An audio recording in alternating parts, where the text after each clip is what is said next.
दोस्तों नमस्कार। स्वागत है आपका एक बहुत ही महत्वपूर्ण और जरूरी जानकारी भरी चर्चा में। आज हम बात करने वाले हैं उन नए नियमों की जो अगस्त 2026 से राशन कार्ड धारकों के लिए लागू होने जा रहे हैं। ये नियम सिर्फ कागजों तक सीमित नहीं हैं, बल्कि हर उस परिवार को सीधे प्रभावित करेंगे जो सरकारी राशन पर निर्भर है। इसलिए आज की ये पूरी जानकारी शुरू से लेकर आखिर तक ध्यान से सुनिए। कोई भी बात छूटने न पाए, क्योंकि इनमें से कई नियम ऐसे हैं जिनकी अनदेखी करने पर आपका राशन बंद भी हो सकता है। सबसे पहले मैं आपको बता दूं कि सरकार ने स्पष्ट निर्देश दिए हैं कि अब पुराने बंद पड़े राशन कार्डों को दोबारा चालू करने की प्रक्रिया तेज की जा रही है। साथ ही उन परिवारों पर भी सख्ती बढ़ाई जा रही है जो अपात्र होते हुए भी फर्जी तरीके से राशन कार्ड का लाभ उठा रहे थे। इन सब बातों को हम एक एक करके विस्तार से समझेंगे। दोस्तों, अब सबसे पहले हम बात करते हैं केवाईसी यानी नो योर कस्टमर प्रक्रिया की। सरकार ने साफ कह दिया है कि जिन परिवारों या यूनिट के सदस्यों की केवाईसी अब तक किसी वजह से अधूरी रह गई है, उन सदस्यों को मिलने वाला मुफ्त राशन बंद कर दिया जाएगा। इसलिए अगर आपके परिवार में किसी भी सदस्य की केवाईसी बाकी है तो उसे तुरंत पूरा करवा लें। केवाईसी न होने की स्थिति में राशन मिलना रुक सकता है और बाद में दिक्कत बढ़ सकती है। अब हम झारखंड राज्य की तरफ बढ़ते हैं, क्योंकि वहां कुछ खास निर्देश जारी किए गए हैं। झारखंड के राशन कार्ड धारकों के लिए केवाईसी प्रक्रिया के साथ एक और जरूरी दस्तावेज जोड़ दिया गया है। अब केवाईसी के दौरान परिवार के कम से कम एक सदस्य का जाति प्रमाण पत्र भी राशन डीलर यानी कोटे की दुकान पर जमा कराना अनिवार्य कर दिया गया है। ध्यान रखिए, परिवार के जितने भी सदस्यों के नाम राशन कार्ड में दर्ज हैं, उन सब की केवाईसी करानी होगी। चाहे आपने पहले करवा ली हो या अभी बाकी हो, सभी सदस्यों की केवाईसी जरूरी है। लेकिन जाति प्रमाण पत्र सिर्फ किसी एक सदस्य का जमा कराना पर्याप्त होगा। झारखंड के दर्शक इस बात को विशेष रूप से ध्यान में रखें और अपने नजदीकी कोटे की दुकान पर जाकर पूरी प्रक्रिया की सही जानकारी जरूर ले लें।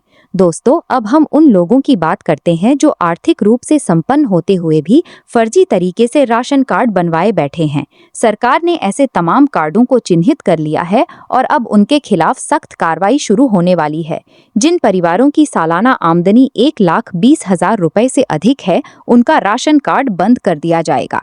इसके अलावा अगर परिवार का कोई सदस्य इनकम टैक्स भरता है, घर में 4 पहिया वाहन है, बिजली कनेक्शन 2 किलोवाट से ज्यादा का है या परिवार में कोई सरकारी नौकरी करता है, तो भी ऐसे परिवारों का राशन कार्ड रद्द किया जा सकता है।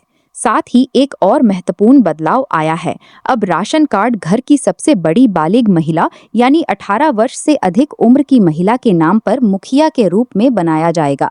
ये कदम महिलाओं को परिवार का मुख्य लाभार्थी बनाने की दिशा में उठाया गया है।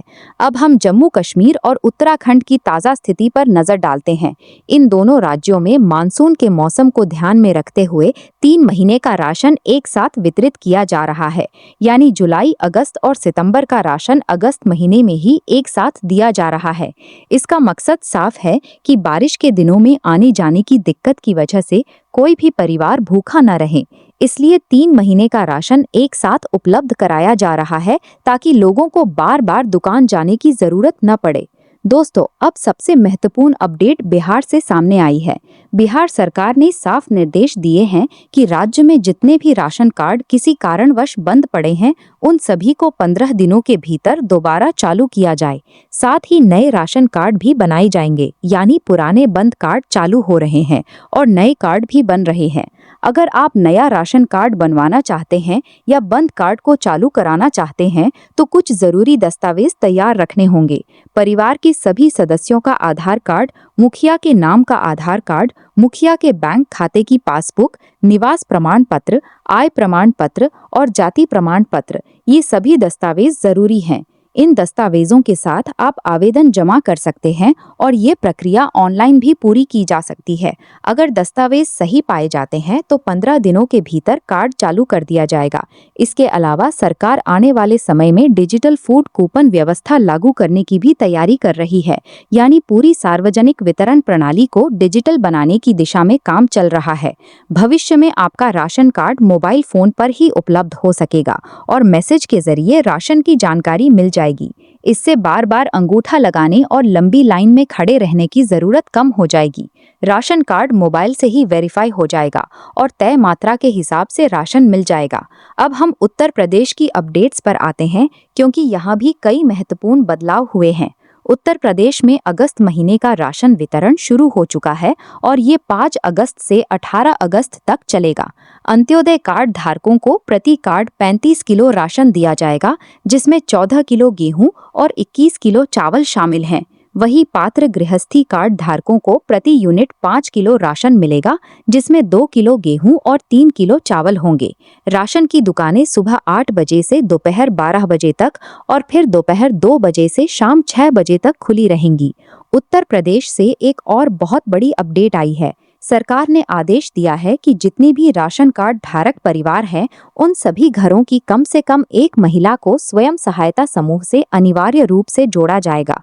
करीब 3,44,000 से भी ज्यादा महिलाओं को इस योजना के तहत स्वयं सहायता समूह से जोड़ा जाएगा। लखीमपुर खीरी में ये प्रक्रिया पहले ही शुरू हो चुकी है। महिलाओं को आर्थिक रूप से मजबूत और आत्मनिर्भर बनाने के लिए ये कदम उठाया गया है। इसके लिए महिलाओं के पास खुद का आधार कार्ड, खुद के नाम का बैंक खाता और पासबुक तथा एक फोटो होना जरूरी है। गांव में समूह सखी, सीआरपी, बीआरपी या ब्लॉक स्तर के आजीविका मिशन के अधिकारी घर आकर या बैठक करके महिलाओं को जोड़ने की प्रक्रिया समझाएंगे। राशन वितरण के दौरान ही एनआरएलएम के अधिकारी और स्वयं सहायता समूह की महिलाएं मिलकर पात्र महिलाओं का पंजीकरण करेंगी और उन्हें बचत, ऋण तथा रोजगार संबंधी सरकारी योजनाओं की जानकारी देंगी। दोस्तों, अंत में एक बार फिर से याद दिला दूं कि केवाईसी की प्रक्रिया बहुत महत्वपूर्ण है। अगर आपकी केवाईसी अभी तक अधूरी है तो अपने नजदीकी जन सेवा केंद्र पर जाकर तुरंत जानकारी लें और प्रक्रिया पूरी करवा लें। केवाईसी न होने पर राशन मिलना बंद हो सकता है। साथ ही जब भी संबंधित अधिकारी जांच के लिए आपके घर आएं तो जरूरी कागजात तैयार रखें ताकि कोई दिक्कत न हो। आज हमने झारखंड, बिहार, उत्तर प्रदेश, जम्मू कश्मीर और उत्तराखंड सहित कई राज्यों से जुड़े नए नियमों और अपडेट्स के बारे में विस्तार से जाना। इन सभी बातों को ध्यान में रखकर आप अपने राशन कार्ड से जुड़े लाभ सुरक्षित रख सकते हैं और नए लाभों का भी फायदा उठा सकते हैं। कोई भी जानकारी छूटने न पाए, इसलिए इन नियमों को अच्छी तरह समझ लें और जरूरत पड़ने पर अपने नजदीकी कोर्ट की दुकान या संबंधित कार्यालय से संपर्क करें। आशा है कि आज की ये पूरी जानकारी आपके लिए उपयोगी साबित हुई होगी।